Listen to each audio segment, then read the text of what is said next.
And when you have a new view of the world, you come up with new meanings.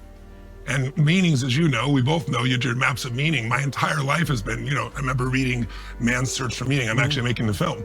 And it was one of the books that influenced me the most, because the ability to find meaning, even in the most difficult time. And Viktor Frankl, to me, is just a godsend to this planet. It's a great book.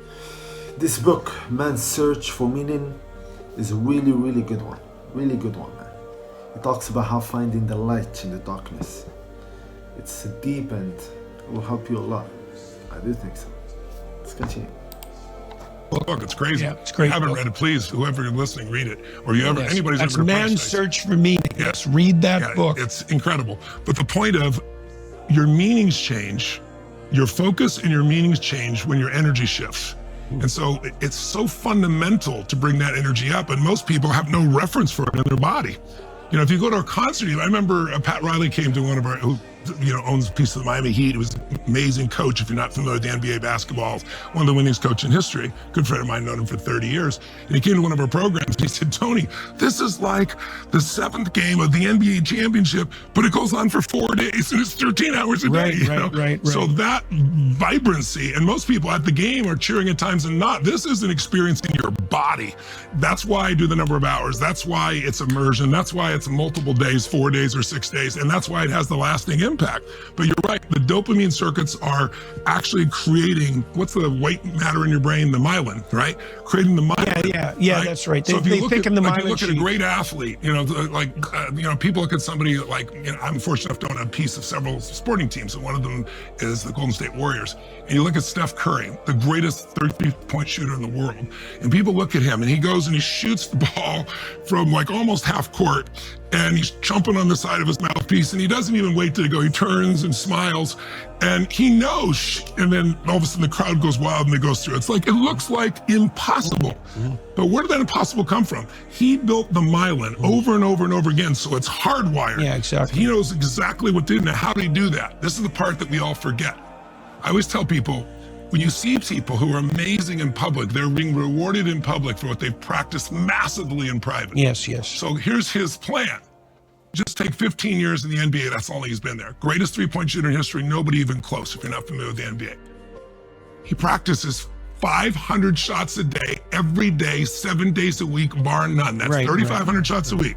It's 168,000 shots a month. Right. 2.52 million shots, not forget his college career, just in his professional career, so that he can make 3,300 3-point shots and be the greatest in history. That's less than 1/10 of the time was it compared to his practice. Right. So the wiring in him is so powerful, but it doesn't just show up. Hope and excitement are wonderful things, but you need competency as well. And in order to have that, the hope can get you started, give you the drive, the vision, the aim, but you've got to have the execution. You have both the strategy and you've got to have the execution that's practiced in your nervous system. So let's talk about that, because you talked about eliciting motivation over a long period of time. So I'd like to know more about I would even say the word, if I may, drive.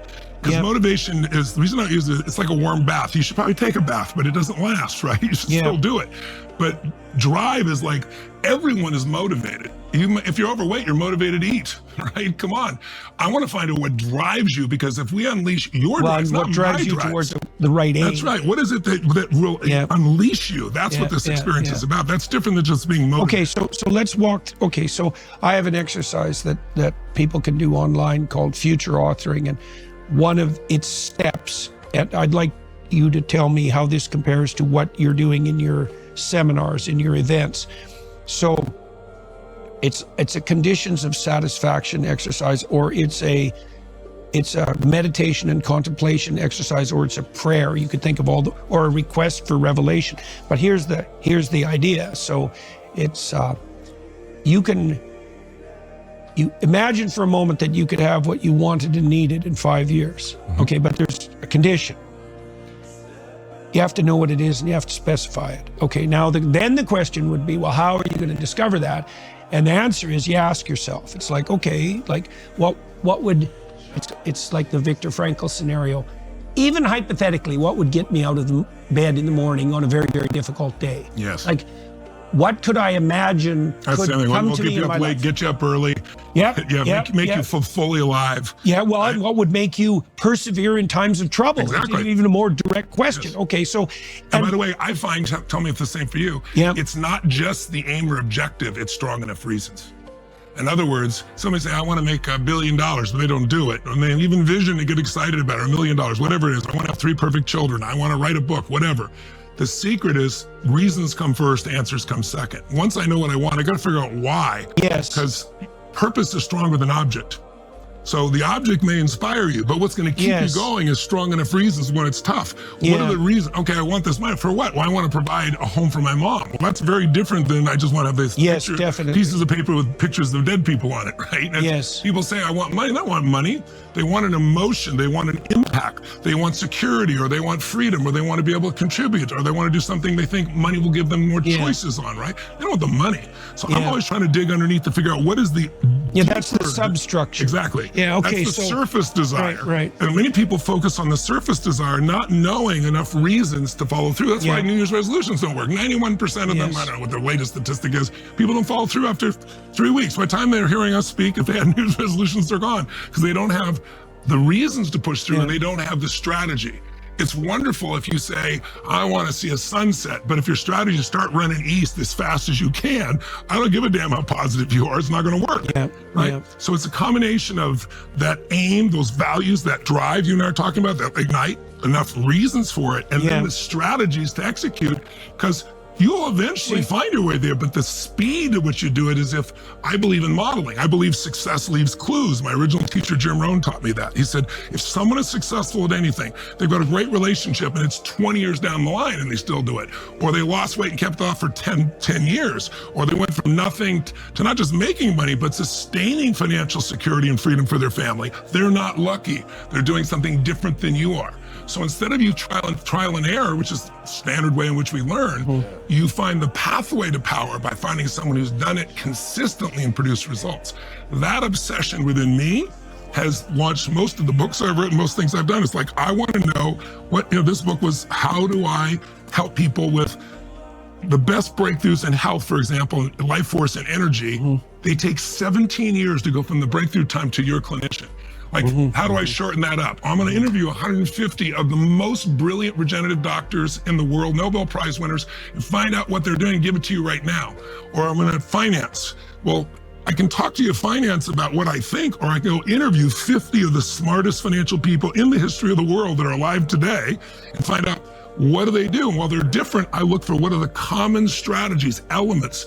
What is guiding this? And then I can teach that. My billionaire client goes, this is incredible. And the average person goes, this is incredible. Because it's about, it's very much what you do. It's finding the pathway. It's finding the DNA. It's finding the codex of how to go from where you are to where you want to be. But it is more than just the aim. That'll start you. Yeah.